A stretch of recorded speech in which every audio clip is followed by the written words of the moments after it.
Comment peut-on posséder 78% de diamants de la planète, 89% de platine, dont la moitié de la production est utilisée par l'industrie automobile, 81% de chrome, 61% de manganèse, 60% de cobalt, 20% de la production mondiale d'uranium, 90% des réserves de platinoïdes, 80% de coltan, 70% de tantal, 40% des réserves aurifères et 10% des réserves pétrolifères. Bref, comment peut-on détenir le tiers des réserves mondiales, tout minerai confondu, et rester le continent le plus pauvre du monde?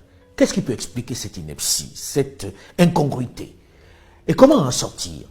Certains profitant ou jouant sur notre propension à tout expliquer par la fatalité, la sorcellerie ou le spirituel, la volonté de Dieu, ont sorti le fumeux concept de la malédiction du pétrole, ou plus fort, la malédiction des minerais, des matières premières. Pourquoi elle n'existerait que chez nous et pas chez les autres? Pourquoi le pétrole serait une bénédiction pour les pays du Golfe, tels que l'Arabie Saoudite, le Koweït et autres Qatar, et il serait une malédiction pour le Congo-Brazzaville, pour l'Angola, pour le Tchad, pour la Guinée équatoriale, pour le Nigeria? Soyons sérieux et ayons le courage de regarder les choses en face. C'est quoi la réalité?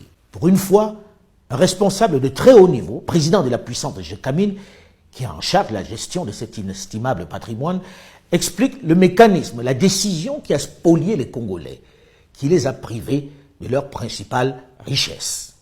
C'est le FMI, c'est la Banque mondiale. Qui décide de céder vos richesses à des entreprises. Qui conseillent, qui vous disent, vous, État congolais, vous n'avez plus les moyens financiers de maintenir et de développer vos actifs miniers. Nous vous conseillons, gentiment, oui, on sait comment on conseille. Voilà, de céder ça à des partenaires techniques et financiers internationaux qui sont spécialisés et qui ont les moyens.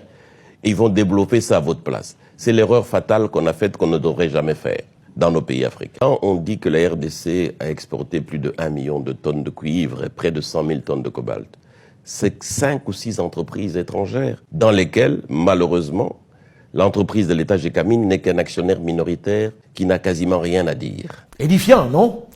On ne peut pas être plus clair. En gros, le Congo est officiellement premier producteur de cobalt, minerai pour lequel la planète entière a un gargantuesque appétit. Mais en réalité, elle n'appartient pas aux Congolais. Elle est la propriété de quelques firmes occidentales et asiatiques qui ne respectent même pas la promesse, le contrat fait d'investir dans le pays. Elle possède les 2 tiers du cobalt du RDC.